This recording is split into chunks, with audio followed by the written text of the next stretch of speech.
unë mendoj që deri diku presidenti Trump ka një drejt në mënyrën se si është kthyer atyre për arsye se në rast se shohim në aspektin e medias, çdo kush ka të drejtën të sfidojë fjalën e autoritetit dhe të kërkojë prova për fjalën e autoritetit, pra të mos i besojë fjalës autoritetit në aspektin, por të besojë autoritetit fjalës. Por ama janë po të njëjtat media, të cilat para se të vinte Trumpi, pra presidentës tjetër, i besonin çdo lloj fjale që thoshte dhe nuk e bënin dysh. Pra ato nuk dyshonin kur ata thoshin që neve shkatëruam Rusinë, shkatëruam sa Rusia mbeti pa armatim, mbeti pa raketa, këta vazhdonin dhe amplifikonin këtë.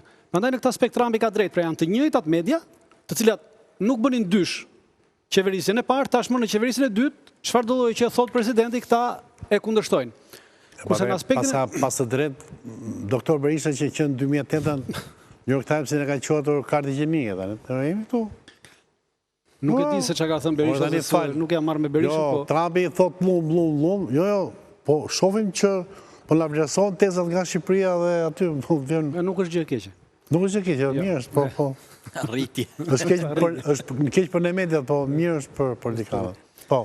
Kurse në aspektin e dëmeve normalisht ka bërë disa dëme, pra për atë të cilën ata po merren, pra vetëm me Fordo, normalisht ka bërë disa dëme në Fordo, po kjo nuk do të centrifugat e uraniumit janë shkatruar. Po jo të gjitha, sepse centrifugat e uraniumit kanë qenë të shpërndarë. Është trafikuar uraniumi 400 kg.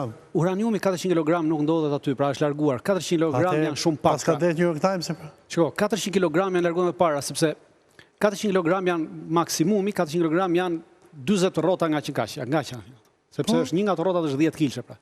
Kaq është madhësia e rrotës që është ajo, 40 rrota të tilla. Pra 40 rrota të tilla e merr një person në dorë, një ikën, pra 40 veta ikën me nga një në xhep. Pra nuk është në gjë e veçantë për t'i larguar ato. Pra nuk ka pasur një problem për t'i larguar uraniumin. Ka një mbështjellje specifike, shumë rrezatuese. Absolutisht kanë mbështjellje specifike. Vetëm mbahen në kuti speciale. Por nuk janë të vetme centrifuga këto në Fordo. Pra edhe në Isfahan ka pasur centrifuga të njëjta dhe Isfahani nuk është goditur me GBU 57. Isfahani është goditur vetëm në sipërfaqe me anë të raketave Tomahawk.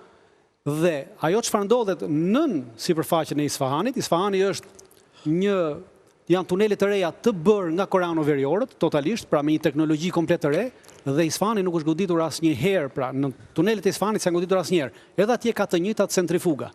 Pra në rast se flasim për bërjen e centrifugave, këto nuk e kanë penguar as programi bërthamor dhe as vazhdimin e programit bërthamor. Për të rritur kapacitetin e uraniumit nga 60% në 90%, i mjaftojnë 10 centrifuga, pra nuk ka nevojë të ketë 100 centrifuga, pra ato 10 centrifuga i ka. Por për sitin për cilin bëhet fjalë, po sitin cilin Fordo ka dëmtime. Dhe prandaj ata po kapen vetëm në një.